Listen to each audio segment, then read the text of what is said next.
it is, the directed 535T, the window automation module that makes every window auto up and auto down.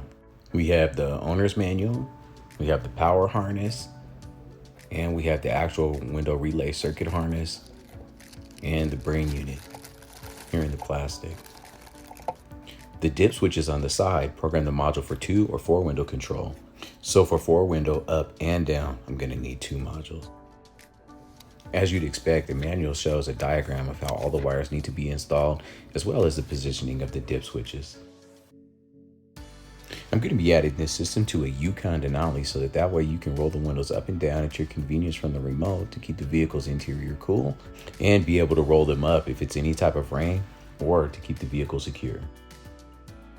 The first press will vent the windows a predetermined distance down, and a second press will roll them completely down the rest of the way. But the most convenient feature of the 535T is it adds one-touch auto up and down to every window that it's controlling, providing a super luxury feeling and experience. You can follow along with me and I'll show you how you have to take the vehicle apart and where you have to route the wires. Let's check it out. Here on the passenger side door, we're going to go ahead and remove the fuse box cover that's in the door jamb. Gently pry out the door lock mechanism. There's a 7mm under here. You want to pop off this cover and this cover, which is a little prying action.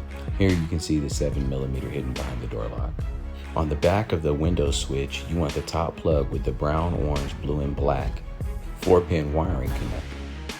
This is where we run into our first challenge. Because the window switches work on the GM LAN, they communicate with each other. And that means we're going to have to go into every single door and grab these blue and brown wires because the switches output each one separately.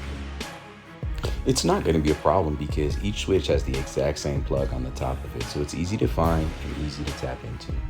On the driver's side, we remove the door panel the same way we did. We remove the bottom part of the dash. And let's go ahead and start running some wires. I solder in 2 wires, one for up and one for down, each one. Then I pass them here through the door boot and up along behind the back of the fuse box and here over to where the BCM is. Here I terminate them to the blue with green and brown with white wires on the 535T harness. And duplicate the same steps on the passenger side for a second 535T module. Pretty easy so far, right? I do the same thing for the rear driver's side door and the rear passenger side door. I run the wires up and over and tap them into their respective 535T modules. I'm using a directed DB3 which has to tie into the ODB2 connector here on this purple wire. It's kind of funny because it's the only wire in the entire harness that I'm going to be using for the DB3. So I just heat shrink all the other ones together just like this. Once the rest of the terminations are made for the remote starter, I can start tying in. We've decided to use channels 3 and 4 in order for the customer to have the full convenience and not have the windows automatically roll up when you lock the doors.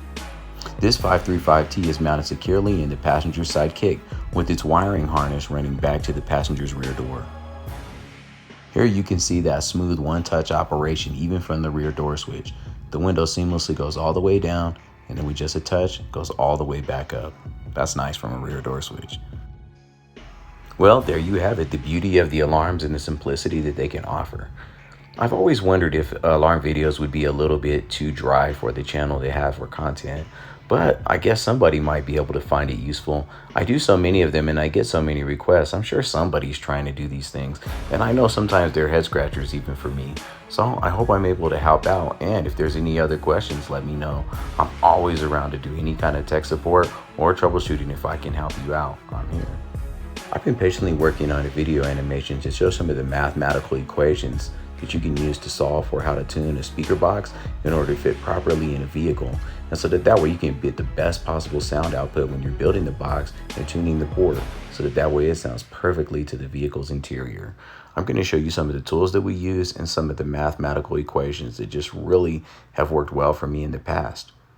I'm so grateful to be in this position, healthy and still building. I love you guys, and I can't wait to see what we're going to build next. Peace. To be continued.